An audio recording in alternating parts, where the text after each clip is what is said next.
अस्सलाम वालेकुम जी। आज हम खाएंगे चकोतरा।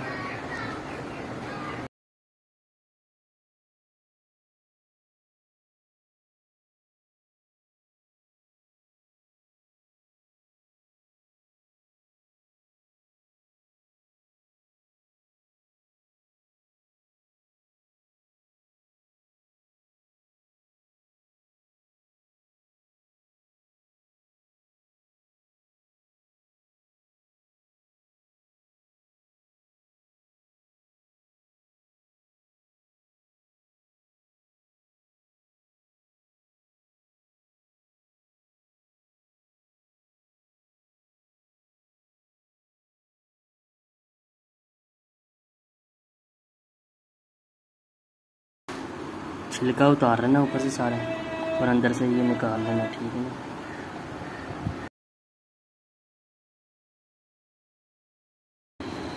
चकोतरा हमने सारा काट लिया, ऊपर से छिलका उतार दिया। ये क्योंकि छिलका इसका कड़वा होता है। अब हम इसके ऊपर नमक डालकर खाएंगे।